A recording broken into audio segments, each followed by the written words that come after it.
everyone. My name is Ryan Cam, and welcome back to the 1999 Project as we close out the summer and get into the Burr months, both in real life and in this project. Well, the summer slump is definitely in effect. I'm a little ahead on the project, and I can confirm definitely definitely more misses than hits. Let's just leave it at that. But for now, I only have two movies to cover this week, so let's get into it. Starting off with one of the most ludicrous action movies I have ever seen, Chill Factor. When this is all over, remind me to kick your...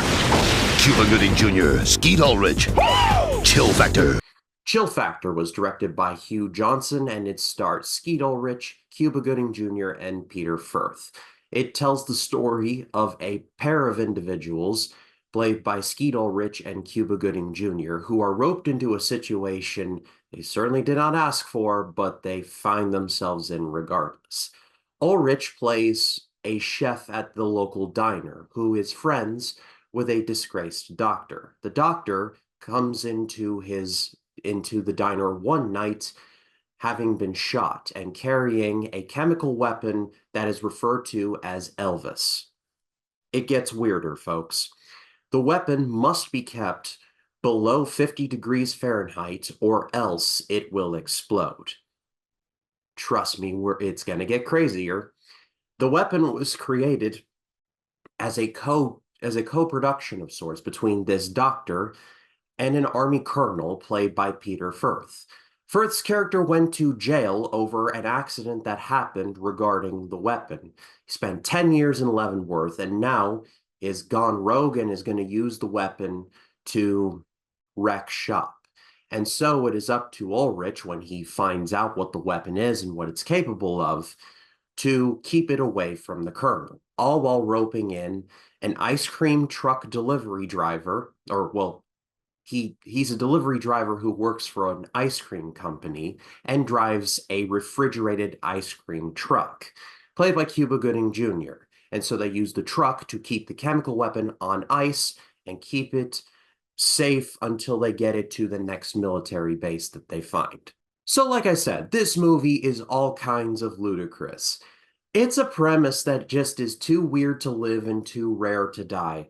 You've got a chemical weapon that you have got to keep under a certain temperature or else it'll explode. I mean, Speed called it wants its gimmick back. But then you got Skeet Ulrich and Cuba Gooding Jr., and then you got Peter Firth's character, who's just way too over the top. This movie ended up being a massive box office flop.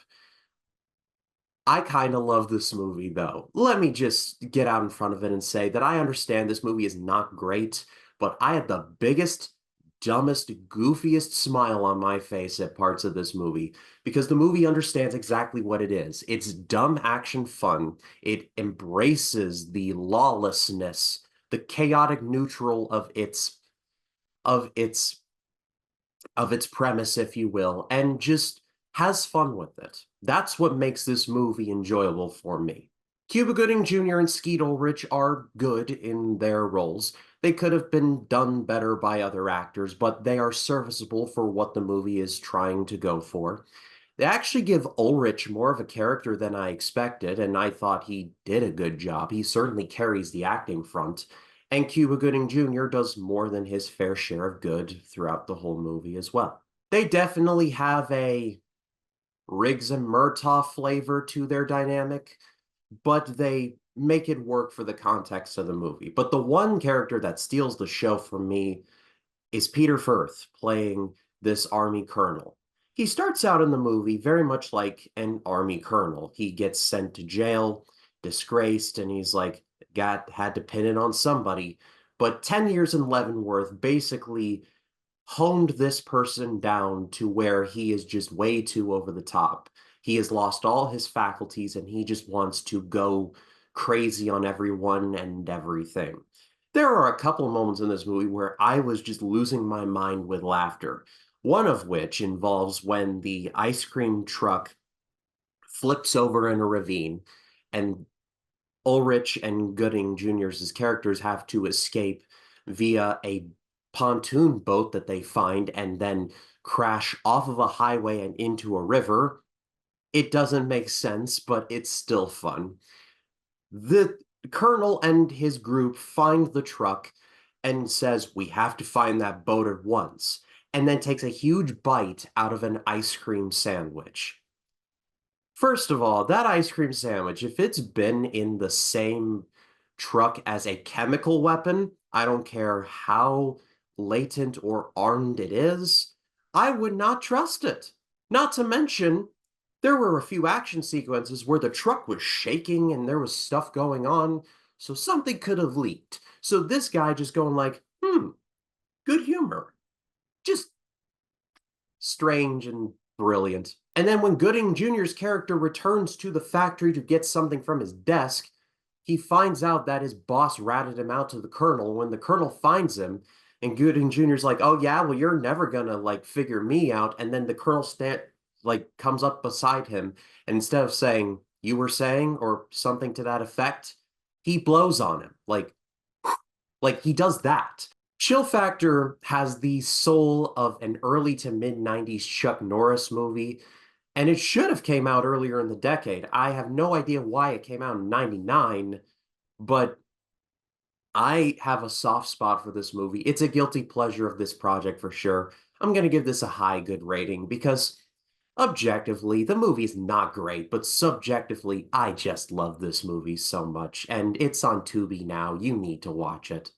But now let's take a steep dip in quality and talk about a movie that was written by the Farrelly brothers and no one remembers it. It's Outside Providence. Making out is like Chinese dinner. It ain't over until you both get your cookies. So, remember I said that.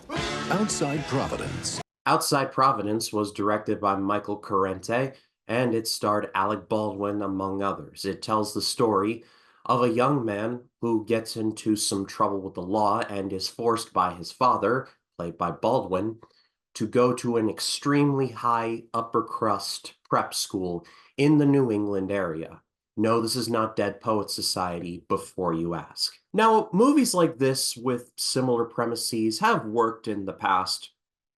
This really is not one of them, and it really comes down for me to the likability of these characters and that I just could not get on board with anyone involved here. The main character is serviceable at best, but and he does some redeemable things, but his character could just basically be boiled down to I just want to get high all of the time. And the movie takes place in the 70s, so I imagine everyone was like that back then. But at a certain point, you gotta stop with the weed jokes and actually do something of substance. And the movie doesn't really do that. It would have been a cliche arc, but like have him start out like say a stoner and then come out of it maybe still a stoner, but a little bit more sure of himself and like more sure of his place in the world. Something basic like that. But the movie barely tries. Alec Baldwin is not super great in this movie, and his acting is fine in the movie, but his character was just hard to really feel bad for, and this movie really tries to make you sympathetic towards him. Not only does this character call his own son Dildo, Dildo, as an air quotes joke, but he has these friends that sit around a table in his house and they play poker, and this one character is like, "You know who was gay? Abraham Lincoln." And he just like talks about celebrities and presidents who were allegedly gay. And then the punchline, I suppose, is that when he says Rock Hudson, nah, he ain't gay. I'm sure this was funny to someone. And then later on in the movie, they give him a storyline, him being Alec Baldwin's character, where he and his wife like didn't really love each other. They went on one date with each other and then they got married. And then she ended up committing suicide and he never truly got over it. That would have been fine if they explored it a little more, but they don't. And it just kind of comes in the middle of nowhere about 3/4 of the way into the movie. The main character is a little brother who's in a wheelchair. There's just stuff in the movie that just feels like there could be potential for some kind of sympathy, and the movie is just not interested in being sympathetic. This is like a majorly watered down version of The Holdovers, the movie we got last year from Alexander Payne.